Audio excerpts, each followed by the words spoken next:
Hi everybody, my name is Queen Lili'uokalani, born Lydia, Lili'uokalani, Wawehe, Kamakehea of the Hawaiian Islands. I'm a Hawaiian monarch, inheriting the throne from my brother Kalakaua in 1891. I'm also a successful musician and songwriter, and I also make a pretty delicious tuna casserole if you're interested. I was dethroned by the American government in 1893, who was in the process of annexing my empire. I oppose imperialism because it denies the human rights of the region's inhabitants as well as leaders. Take that, society. Hello everybody, I am William McKinley, born in the state of Ohio. I was the 25th President of the United States of America, sworn into office in 1897, leaving the dump they call that White House in 1901. I support American imperialism because it is not only good for the American people, but can also help the people being imperialized with a strong central government. Boom shakalaka. Alright, settle down, old man. Now that we have the technicalities out of the way, we can get bent out of debate. Shall we, Mr. President? Right on, sister.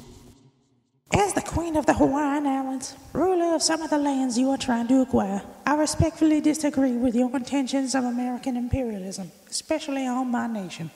I speak for all people being basically colonized by your government when I say, what makes you think you can come into my territory, take my land, rule my people, and abolish my monarchy without retaliation? The majority of the world's population has great trust in the American government.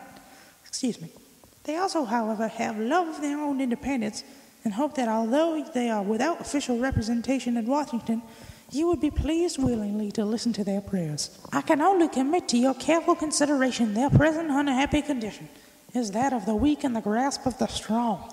Your imperialistic actions are an act of wrongdoing toward the native and part native people, an invasion of the rights of their ruling chiefs, in violation of national rights, and the perpetuation of fraud whereby the constitutional government is overthrown, and finally, an act of gross injustice. I see where you are coming from, I really do, but I see it in a different way. My country is well-to-do. For the most part, people are happy and content.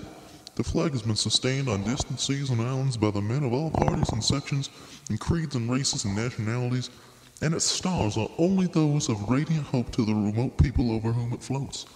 We, the American government, believe that the century of free government which the American people has enjoyed has not rendered them irresolute and faithless, but has fitted them for the great task of lifting up and assisting to better conditions and larger liberty those distant people.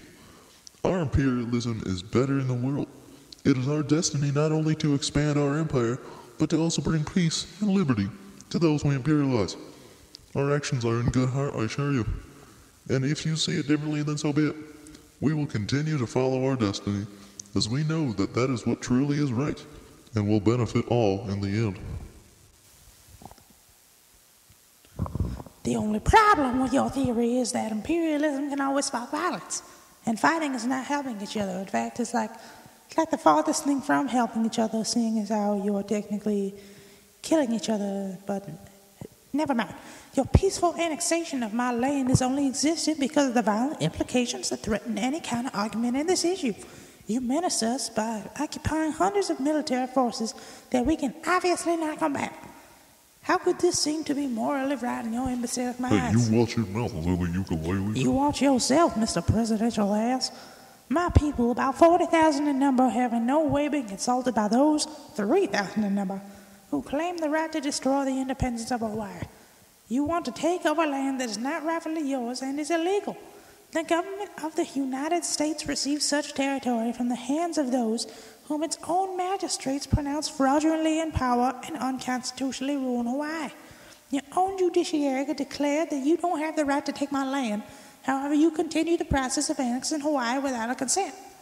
That seems to be a commonplace occurrence with your imperialism of foreign empires. You are still forgetting our real goal, though. We intend to make these territories better places.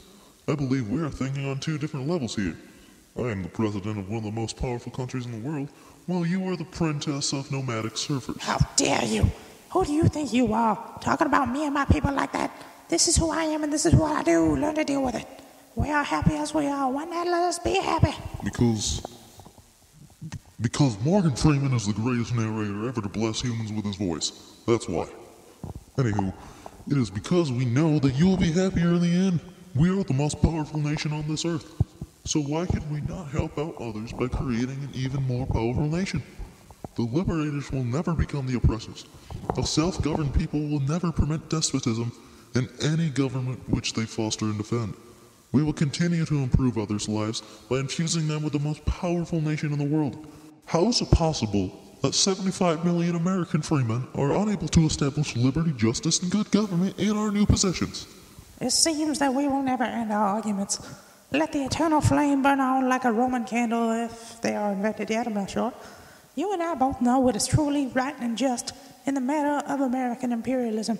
I just hope that smaller nations can trust that the almighty ruler of the universe may guide your counsels into the ways of justice to all and peace to those most interested. Good night, everybody. I hope you had a wonderful evening.